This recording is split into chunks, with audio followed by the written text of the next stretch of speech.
Velnari received the assignment on a cold morning in the research collective's main facility. His supervisor, a tall being with silver skin and no visible mouth, handed him a datapad with instructions that seemed simple enough. Go to the human fleet, watch them fight, write a report about how they battle. The collective wanted to know about humans because they were new to space travel. Most species took thousands of years to reach the stars, but humans did it in less than 200. This made other aliens curious, but also worried. Fast progress usually meant dangerous thinking. Velnari belonged to a species called the Zephyrians. His people were thin and pale, with large eyes that could see many different types of light. They lived longer than most aliens and spent their time studying other species. Zephyrians did not feel strong emotions. They watched, recorded, and reported. Nothing more. The transport ship to the human fleet took 3 days. Velnari spent the time reading about human history. What he learned made him shake his head in confusion. Humans fought wars against each other for thousands of years. They killed millions of their own kind over ideas, land, and resources. Yet somehow, they also created beautiful art, music, and stories. It made no sense to Velnari's logical mind.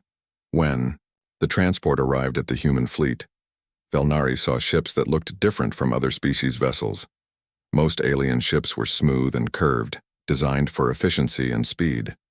Human ships looked rough and angular, with extra armor welded onto their hulls and weapons that seemed too big for the ships to carry safely. A small shuttle came to pick up Velnari. The pilot was a young human woman with short black hair and bright eyes. She introduced herself as Lieutenant Yuna Choi. She smiled at Velnari in a way that made him uncomfortable. Zephyrians did not smile much. "Welcome to our fleet," Yuna said as the shuttle moved toward a large warship. "Captain Minho is excited to meet you. We don't get many alien observers." The warship was called the Taiguk's Pride. It was bigger than Velnari expected, with thick armor and multiple weapon systems. As they entered the ship's docking bay, Velnari noticed human crew members working on equipment. They talked loudly to each other and sometimes laughed. This surprised him. Most alien crews worked in quiet efficiency. Captain Minho Park met Velnari at the docking bay entrance. He was a middle-aged human with graying hair and calm eyes. He wore a dark blue uniform with various symbols on it. When he shook Velnari's hand, his grip was firm but not painful. "Observer Velnari," Captain Minho said. "Thank you for joining us. I hope you can help other species understand what we're really like." Velnari followed Captain Minho through the ship's corridors. Human crew members nodded respectfully as they passed. Some stared at Velnari with curiosity, but none seemed afraid or hostile. This was different from what he expected. Most species were nervous around aliens they had never seen before. The ship's bridge was larger than necessary, with stations for more crew members than seemed logical. Captain Minho explained that humans preferred to have backup personnel for important systems. If one person was injured or killed, another could take their place immediately. "This is Commander Ji-won Kim, our tactical officer," Captain Minho said, introducing Velnari to a woman studying multiple display screens. She looked up briefly, nodded politely, then returned to her work. Velnari noticed her screens showed weapon systems, enemy ship positions, and battle simulations running continuously. "And this is Lieutenant Commander Suho Lee, our chief engineer," Captain Minho continued, pointing to a man working at a station covered with technical readouts. Suho grinned and waved at Velnari while continuing to type commands into his console. "The singing one is communications specialist Dabin Song," Captain Minho added, gesturing toward a young man wearing headphones and quietly humming while monitoring radio signals. "He listens to everything happening in this star system." Velnari was given quarters near the bridge so he could observe the crew easily. His room was small but comfortable, with a desk for his recording equipment and a window showing the stars outside. He spent his first day setting up his instruments and reviewing his mission parameters. The collective wanted detailed information about human combat psychology, tactical decision-making, and battlefield behavior. Previous reports from other observers had been confusing and contradictory. Some said humans were cowards who ran from strong enemies. Others said they were berserkers who fought without thinking. Velinari's job was to find the truth. On his second day aboard the ship, Velinari learned they were heading to a place called Kepler 442b. It was a mining colony with about 50,000 human civilians. The enemy was something called the Krex, Empire, a species known throughout the galaxy for conquering weaker civilizations. Velinari had read about the Krex in his research files. They were large, aggressive aliens with advanced technology and disciplined military forces.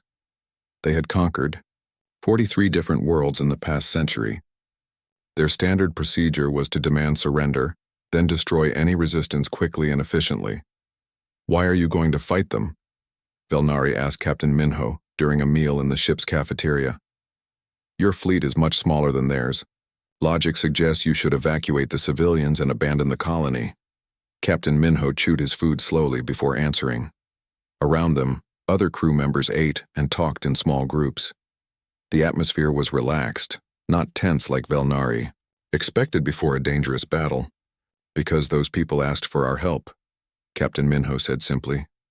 "They're building new lives on that world. They have farms, schools, families. We can't just tell them to pack up and leave because someone stronger wants their planet."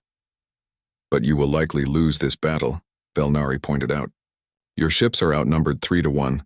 The Krex have better weapons and more experience."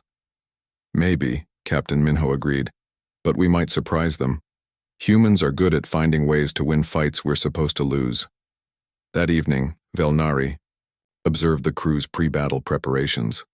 What he saw confused him more than their casual attitude toward danger.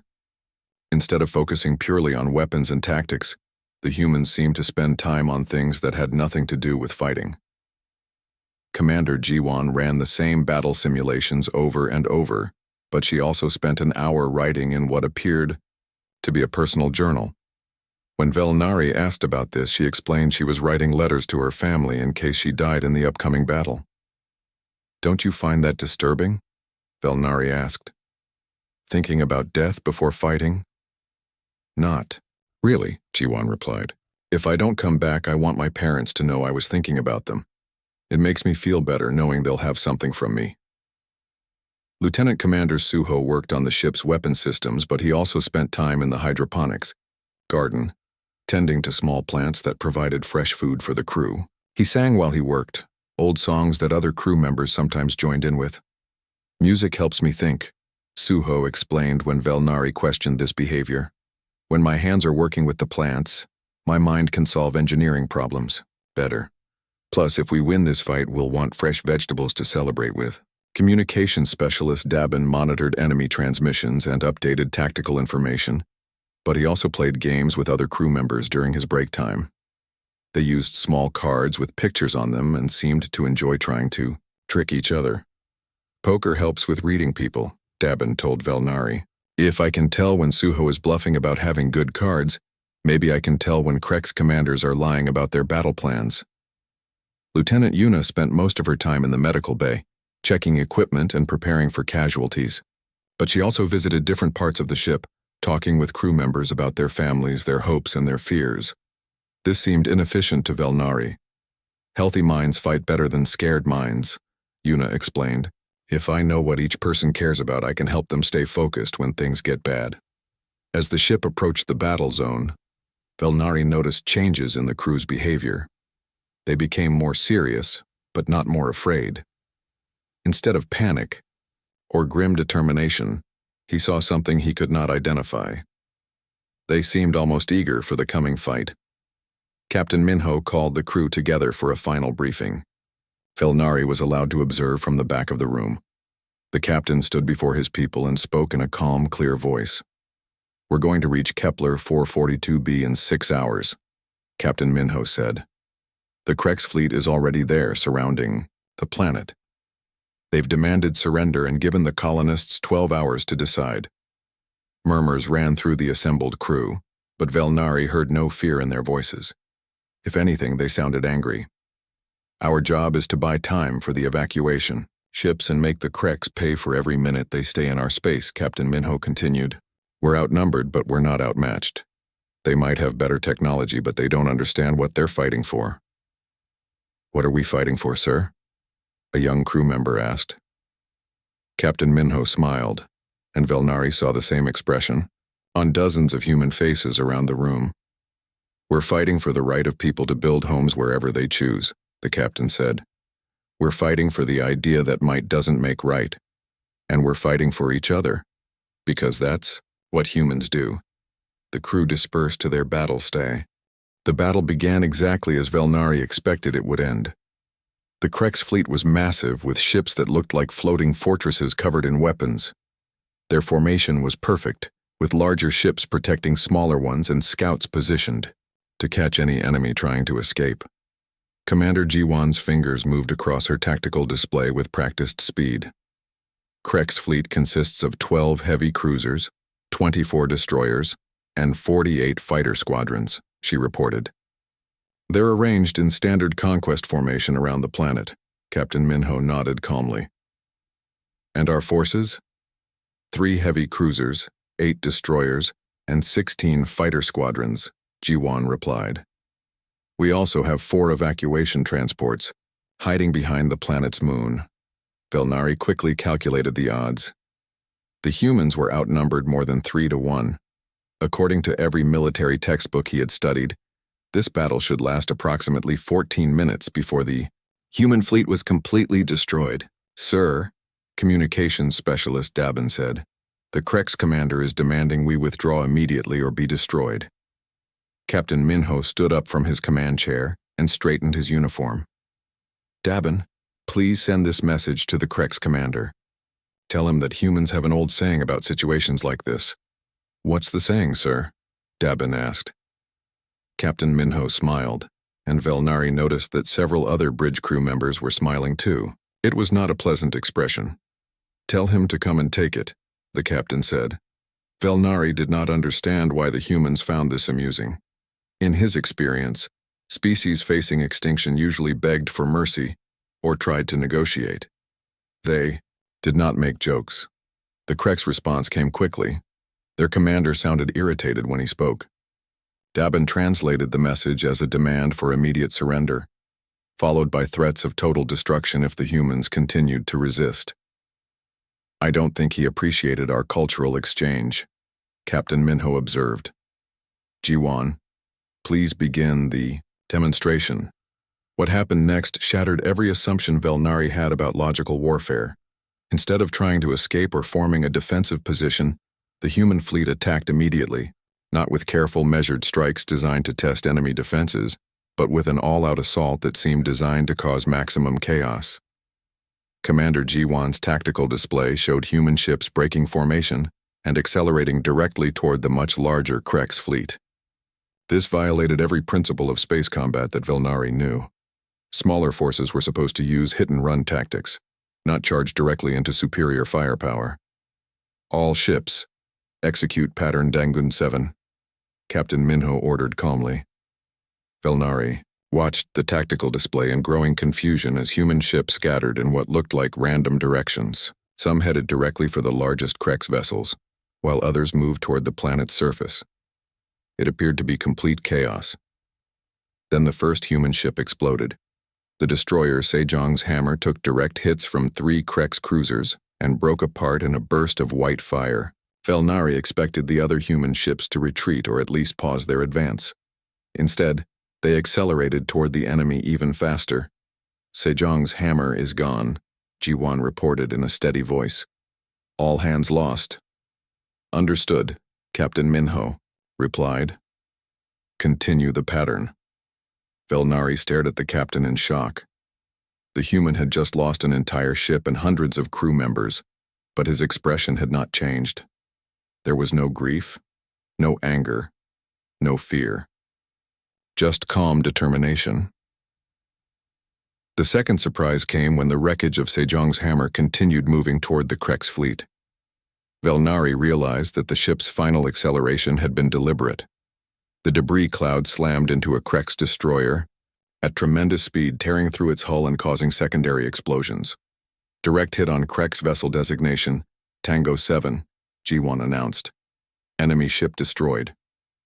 "Excellent," Captain Minho said. "Sejong's crew sends their regards." Velnari felt something cold move through his chest. The humans had deliberately sacrificed an entire ship and its crew to destroy a single enemy vessel.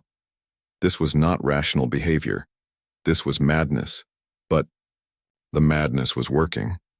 The Krex fleet, which had expected a brief engagement against an inferior enemy, found itself dealing with opponents who fought like they had nothing to lose. Human ships that took critical damage did not try to escape. Instead, they used their remaining power to ram enemy vessels or detonate their reactors at close range.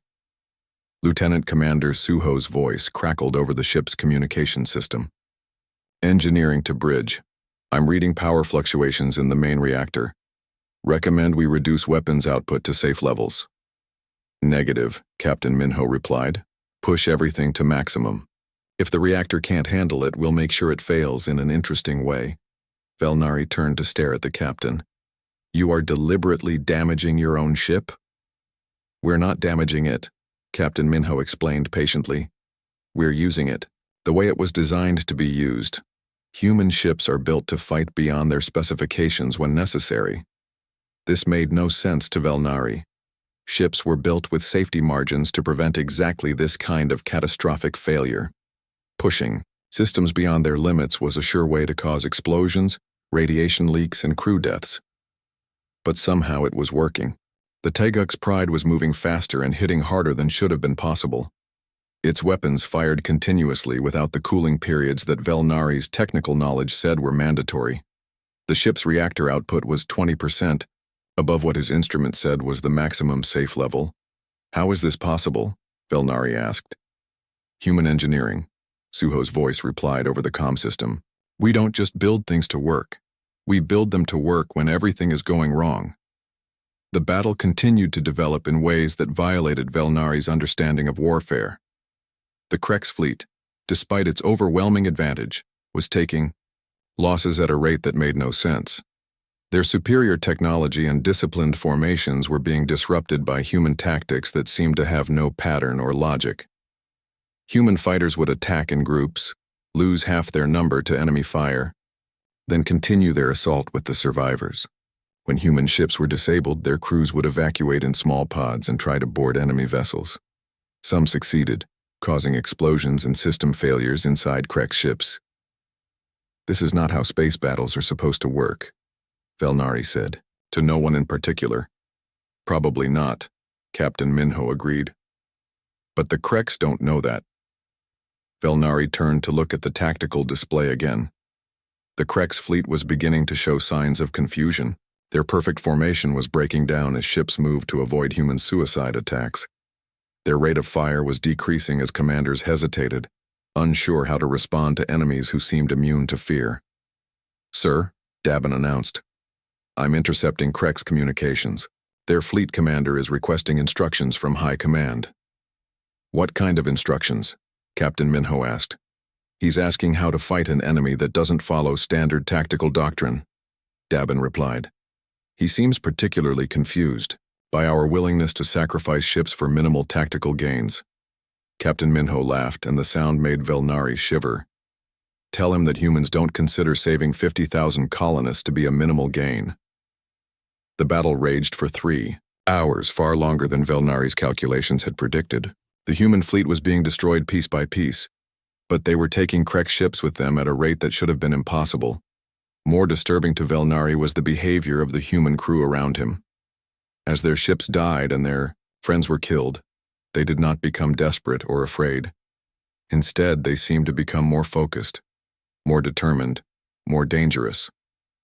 When the destroyer King Sejong exploded after ramming a Krex cruiser, Lieutenant Yuna closed her eyes for a moment in what might have been prayer. Then she returned to monitoring casualty reports from other ships with steady concentration. When a Krex fighter squadron broke through the human lines and strafed the Teguk's Pride, causing hull breaches and killing 6 crew members, Suho sang louder while he rerouted power around the damaged systems. When enemy jamming cut off communications with half the human fleet, Dabin smiled and started using backup frequencies that the Krex apparently did not know existed. Why are you not afraid? Velnari finally asked Captain Minho directly. The captain considered the question while watching G1 coordinate another impossible attack pattern on his tactical display. "We are afraid," he said finally, "but we're more afraid of what happens if we lose than we are of what happens if we die." This distinction was lost on Velnari. Death was the ultimate failure. All logical species understood this. Survival was the primary directive of any intelligent being. What could be worse than death? He asked. Captain Minho pointed toward the planet on the main view screen.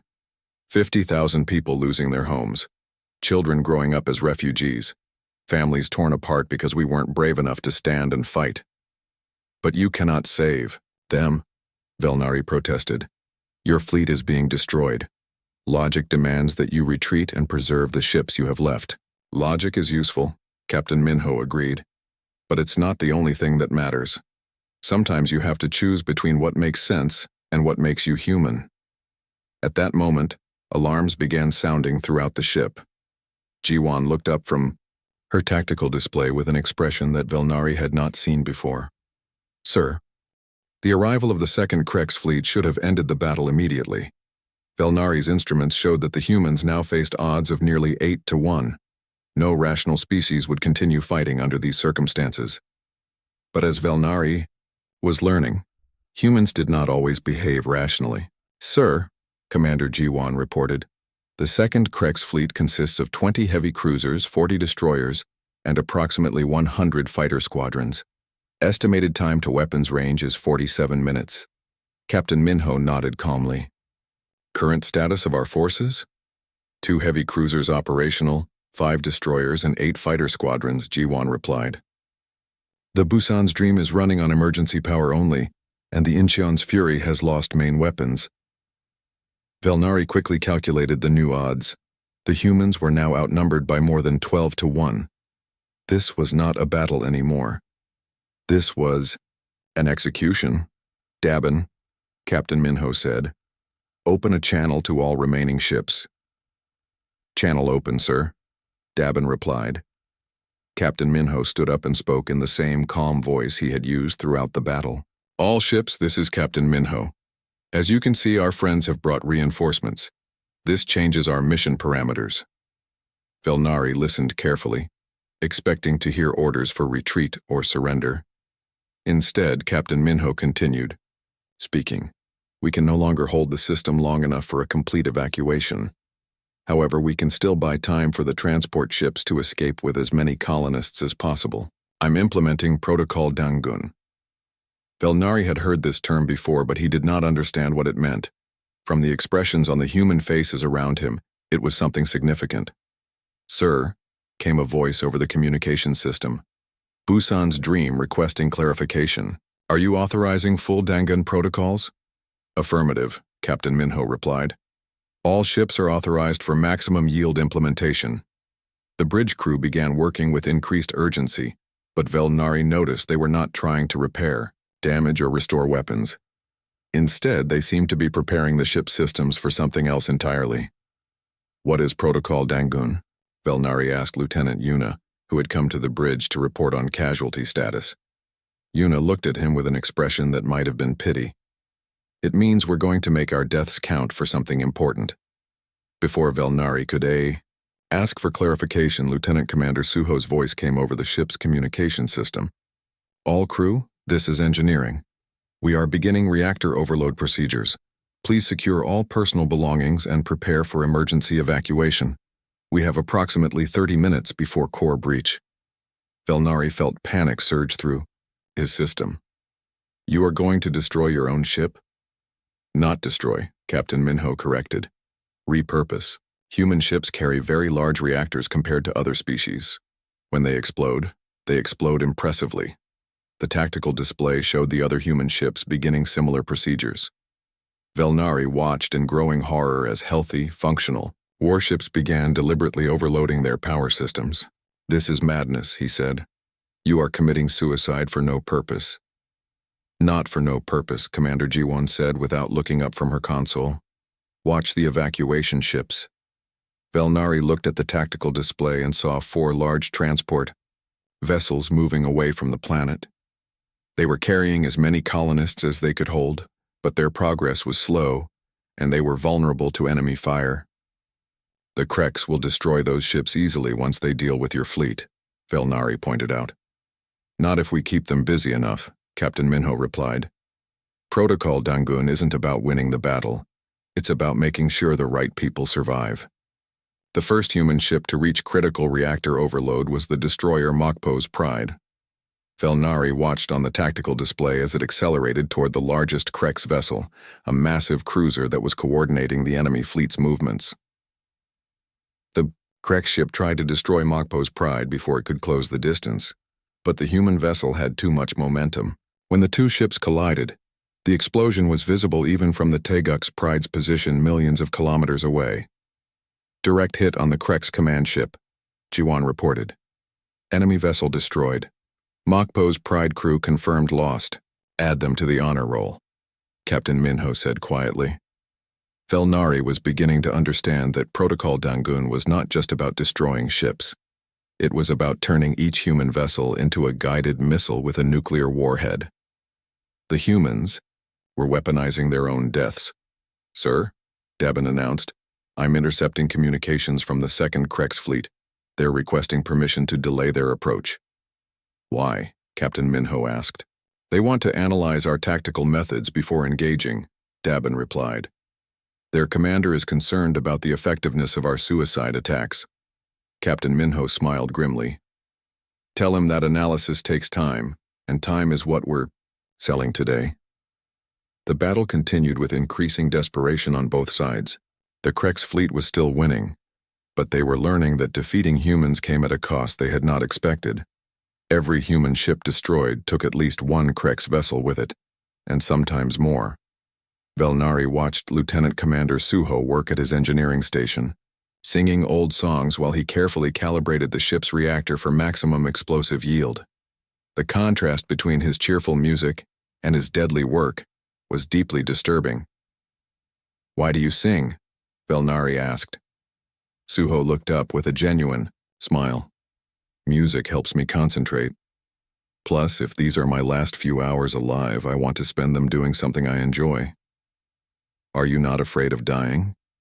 Of course I'm afraid, Suho replied. But I'm more afraid of living with the knowledge that I could have saved people and chose not to. This was the same answer Captain Minho had given, and Velnari was beginning to realize it represented something fundamental about human psychology. They did not see personal survival and moral duty as separate goals.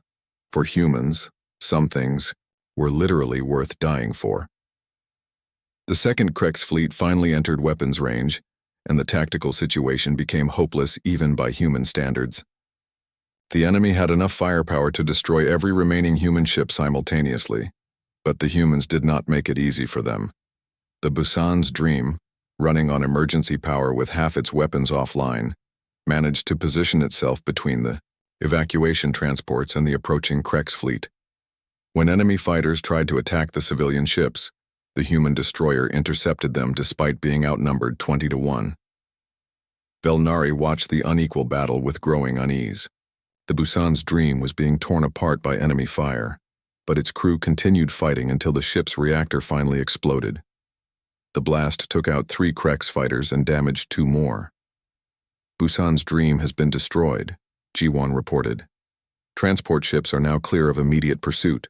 How many colonists did we save? Captain Minho asked. 43,812, Dabin replied after checking his communications logs. Good, the captain said.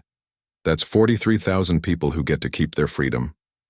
Velnari stared at him in disbelief.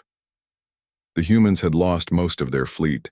Thousands of crew members were dead, and the battle was clearly lost. Yet Captain Minho seemed satisfied with the results. You cannot call this a victory, Velnari protested.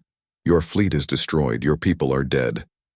Victory isn't always about who's left standing at the end, Captain Minho explained. Sometimes it's about whether you accomplished what you set out to do. The Teguk's Pride shuddered as enemy weapons found their target. Emergency lights flickered on throughout the bridge, and Velnari could hear alarms sounding in distant parts of the ship. Hull breaches on decks 7 and 12, Lieutenant Yuna reported. We have casualties in engineering, Section C. Time to reactor overload? Captain Minho asked. 14 minutes, sir, Suho replied over the communication system. His voice was strained now, and Velnari could hear explosions in the background. All crew prepare for emergency evacuation, Captain Minho announced. Escape pods will launch in 10 minutes. Velnari felt relief surge through him. The humans were finally going to abandon ship and save themselves. But his relief turned to confusion when he realized that Captain Minho was not moving toward the escape pods. Are you not evacuating? Velnari asked. Someone needs to stay and guide the ship to its target, Captain Minho replied. The reactor explosion will be more effective if we can position it properly. But you will die. Yes, the captain agreed. But the explosion will take out at least 2 Krex cruisers, maybe 3 if I can get close enough to their formation. Velnari stared at the human in shock. Captain Minho was planning to commit suicide in order to kill enemy soldiers he had never met, to protect civilians he would never see again. This is irrational, Velnari said. Your death will not significantly change the outcome of this war. Maybe not the war, Captain Minho agreed. But it might change the outcome for those 43,000 colonists, and that's enough. Commander Jiwan looked up from her tactical station. Sir, escape pods are ready for launch. All crew members except bridge staff have evacuated. Excellent, Captain Minho said. Send the pods toward the transport ships. Maybe some of our people can help with the evacuation. Sir, Jiwan said quietly, I'm staying with the ship. Negative, Commander. That's an order. With respect, sir, someone needs to coordinate. The Teguk's Pride raced toward the center of the Krex fleet with its reactor building, toward a massive explosion. Velnari gripped his observation chair as the ship shook under enemy fire. Around him, the human bridge crew worked with calm efficiency, as if deliberately flying into certain death was just another part of their job. 6 minutes to reactor breach, Lieutenant Commander Suho reported over the communication system. His voice was steady despite the explosions Velnari could hear in the background. Target lock on the Krex command cluster, Commander Jiwan announced. 3 heavy cruisers in close formation. If we position correctly, the explosion should damage all 3. Captain Minho nodded grimly. Understood. Dabin, any response from the evacuation transports? Transport ships are clear of the immediate battle zone, Communications Specialist Dabin replied. They're requesting permission to return and pick up escape pods. Negative, Captain Minho said firmly. Their job is to get those colonists to safety, not to rescue us. Velnari felt something break inside his chest. The humans were not just willing to die for strangers. They were actively preventing those strangers from risking themselves to save human lives. Captain, Velnari said, there is an escape pod reserved for me. You could take it and survive. Captain Minho looked at him with an expression that might have been amusement. Thank you for the offer, observer. But my place is with my ship and my crew. But you could live, Velnari insisted. You could fight again in future battles. Maybe, the captain agreed. But if I abandon my people now, I won't be the kind of person worth having in future battles. The ship lurched violently as a Krex energy beam tore through the hull. Emergency lights cast everything in red shadows, and Velnari could smell smoke from damaged systems. Hull breach on Deck 4, Lieutenant Yuna reported from her position at the emergency medical station. Emergency bulkheads are holding, but we're losing atmosphere in sections 7 through 12. How many crew members are still in those sections? Captain Minho asked. None, sir. All personnel evacuated successfully. Good, the captain said. I'd rather not explain to their families why they died for my stubbornness. Velnari realized that Captain Minho was not just thinking about the battle or the mission. He was thinking about the people who would grieve for every human who died today. This level of personal responsibility was incomprehensible to Velnari's logical mind. 4 minutes to reactor breach, Suho announced. I'm reading power fluctuations in the containment field. We need to reach our target soon or the explosion will happen whether we want it to or not. The tactical display showed the Teguk's Pride closing rapidly on the Krex command formation. The enemy ships were trying to destroy the human vessel before it could reach them, but Captain Minho was using every trick he knew to keep his ship intact for just a few more minutes. "Jiwan, can you give me a firing solution for the torpedo tubes?" the captain asked. "Sir, we're saving all remaining power for the final approach," Commander Jiwan replied. "I'm not planning to fire torpedoes," Captain Minho explained. "I want to open the tubes and vent our remaining atmosphere. It might give us a small boost in acceleration." Velnari stared at the captain in amazement. Even facing certain death, the humans were still finding ways to improve their performance. They were treating their final moments as an engineering problem to be solved. The ship shuddered again as more enemy fire found its target. This time, the lights went out completely for several seconds before emergency power restored minimal illumination. "Direct hit on the bridge section," Yuna reported. "I'm reading casualties on deck 2.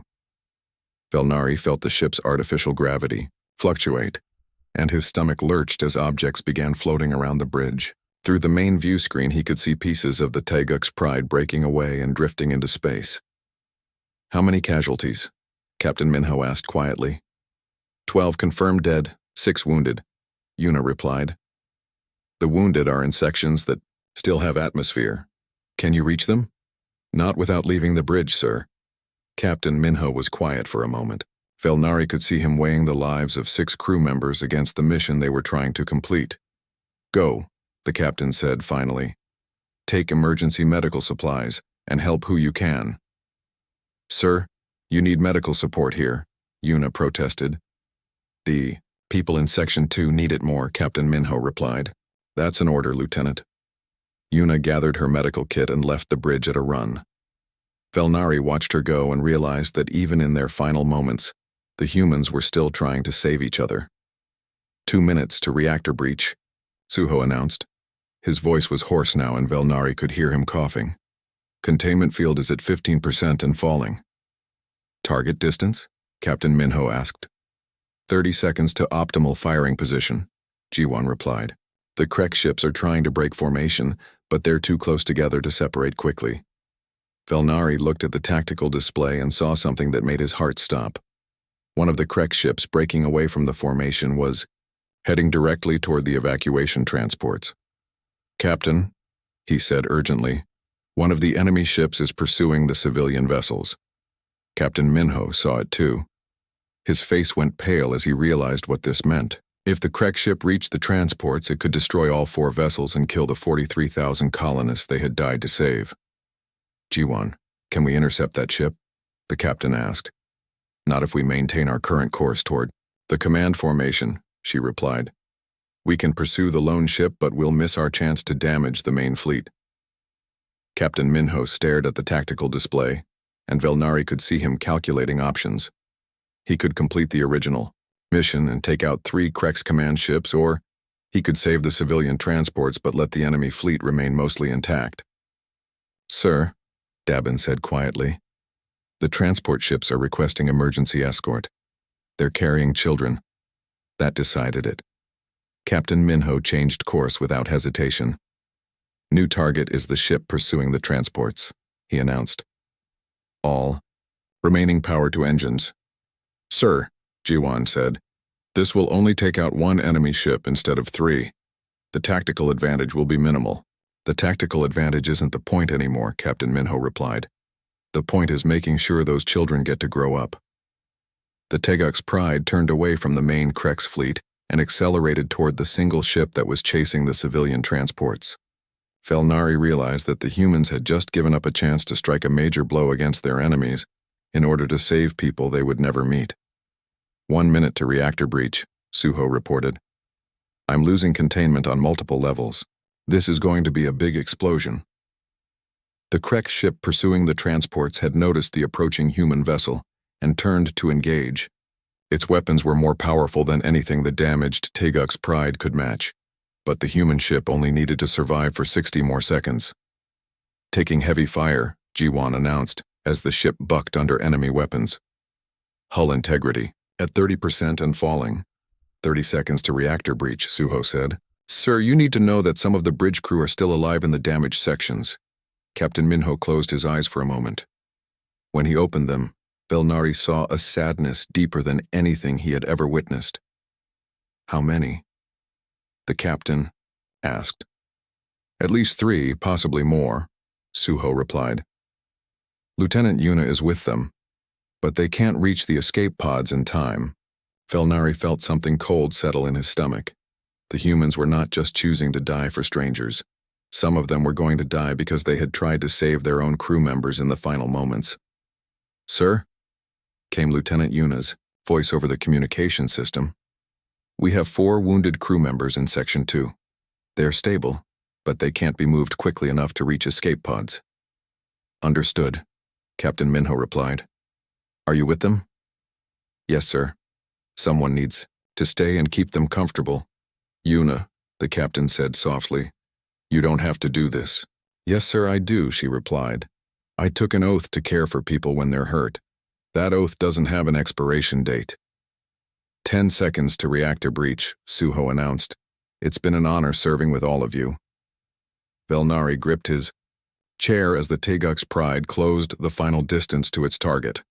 Through the view screen, he could see the Krek's ship growing larger, its weapons firing desperately at the approaching human vessel. "Impact in 5 seconds," Captain Minho announced to the entire ship. "Thank you all for your service. Tell them we tried our best." In the final moments before the reactor exploded, Belnari heard Lieutenant Yuna's voice over the communication system. She was singing softly to the wounded crew members, an old human song about going home. The explosion tore through both ships simultaneously, creating a ball of fire that was visible from millions of kilometers away. When the light faded, nothing remained but scattered debris and the memory of extraordinary courage. The civilian transports were safe. 43,000 colonists would live to build new homes on another world, and Belnari was left floating in an escape pod, trying to understand what he had just witnessed.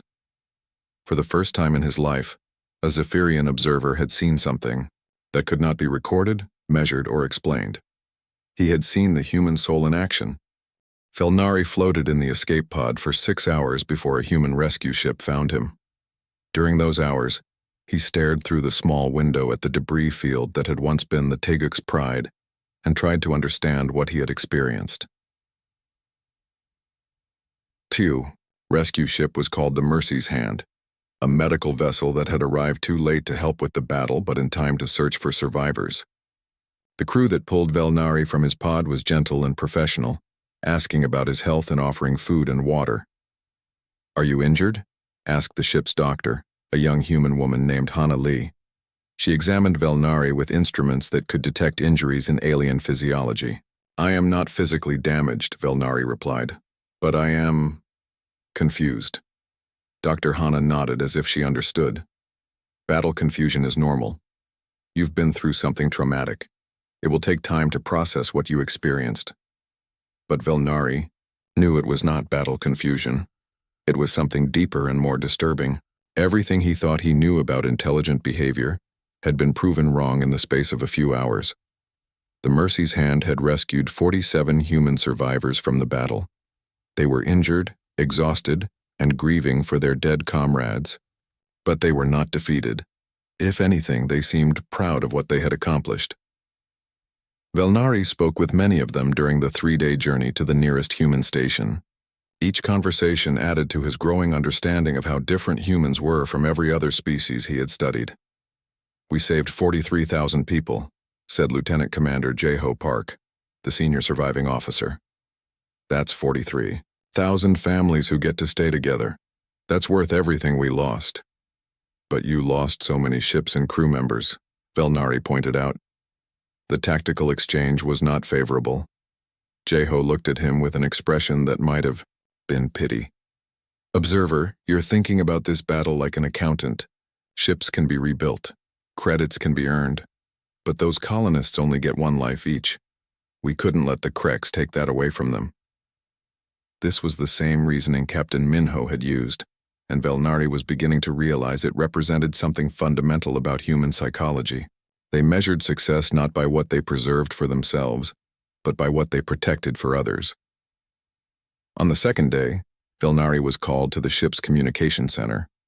Admiral Soyeon Kim wanted to speak with him directly. She was the commanding officer of the human fleet in this sector, and she had questions about what he had observed. Admiral Soyeon appeared on the view screen as a middle-aged woman with gray hair and tired eyes. She wore a black uniform with many decorations, each one representing battles fought and won. "Observer Velnari," she said formally, "I understand you witnessed the battle at Kepler 442b. I'm hoping you can help us understand what happened." "What do you mean?" Velnari asked. "Surely you have reports from your own survivors."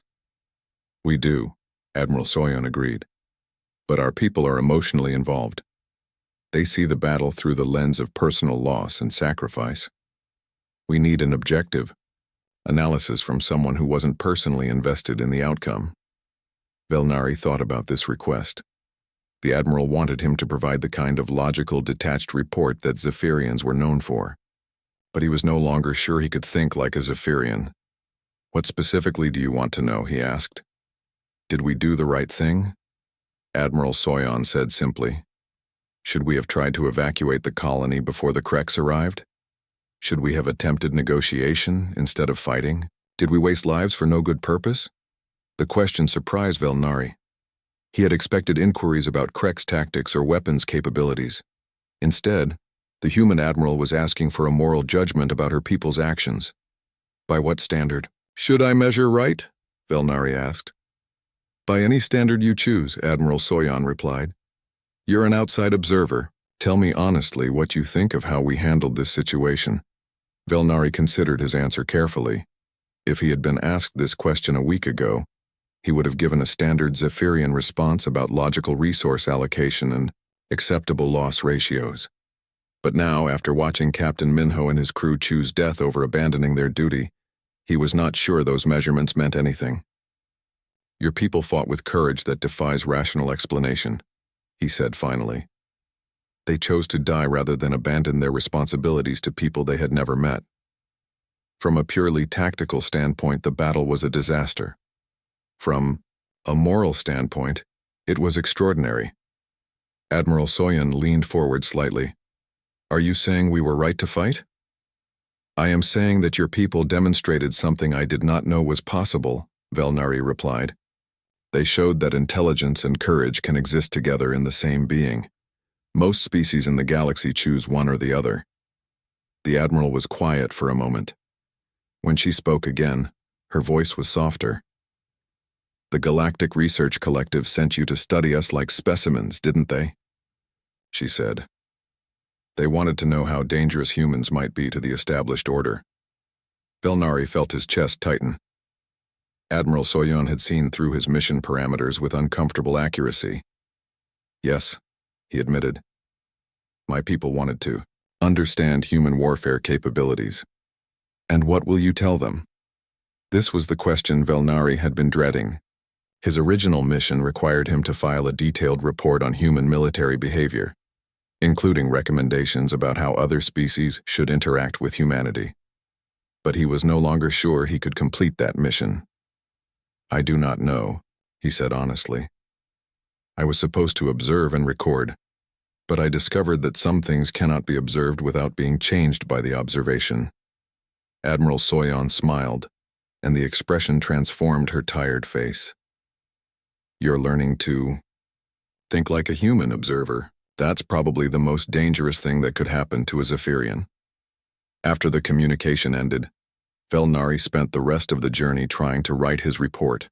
He started over dozens of times, but every version felt inadequate.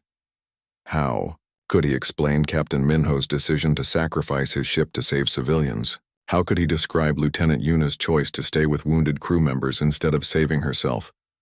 When the Mercy's hand reached the human station, Velnari was met by a collective transport that would take him back to his homeworld. But before he left, Dr. Hana gave him something unexpected. "This belonged to Lieutenant Yuna," she said, handing him a small electronic device. "It's her personal journal. She wrote in it every day, recording her thoughts about life, duty, and service. The survivors thought you might want to read it." Velnari took the device with trembling hands. "Why would they give this to me?" "Because you were there when she died," Dr. Hana explained. You witnessed her final moments. That makes you part of her story now. During the 3-day journey back to the collective's research facility, Velnari read Lieutenant Yuna's journal, entries. What he found there completed his transformation from objective observer to something else entirely. Yuna had written about her fears, her hopes, and her determination to help others even when it put her in danger. She had recorded her thoughts about the meaning of service and the importance of keeping faith with people who depended on her. One entry, written just days before the battle, struck Velnari with particular force. I know that someday I might have to choose between my own life and my duty to others. I hope when that day comes I will have the courage to make the right choice, not because I'm not afraid of dying, but because I'm more afraid of living with the knowledge that I failed someone who needed me. Velnari closed the journal and stared out at the stars. Lieutenant Yuna had faced exactly that choice, and she had made it without hesitation. She had died singing to wounded comrades, bringing them comfort in their final moments. This was not the behavior of a primitive species driven by emotion and instinct. This was the behavior of beings who had evolved beyond the simple drive for personal survival and learned to find meaning in sacrifice. When Velnari reached the collective's facility, he was called immediately to a debriefing session with his supervisors. They expected a detailed analysis of human military capabilities and recommendations for how other species should respond to humanity's expansion into space. Instead, Velnari submitted a 1-page report that read, simply, Recommendation. The Galactic Research Collective should never attempt to study humans in combat situations again. Some knowledge changes the observer more than it illuminates the observed. Humans do not fight wars in the way other species understand warfare. They fight for ideas that transcend individual survival. This makes them dangerous in ways that cannot be measured or predicted. Any species that attempts to defeat humanity through force of arms will discover that humans become more dangerous, as they take losses, not less. My recommendation is to treat humans as equals and allies, not as subjects for study. The supervisors were not pleased with this report. They demanded detailed tactical analyses, weapon specifications, and psychological profiles, but Velnari refused to provide them. I cannot give you the information you want, he explained, because giving it to you would be a betrayal of the people who died trusting me to witness their sacrifice with honor. For the first time in Zephyrian history, a research observer resigned from his position and requested asylum with an alien species. 3 months later,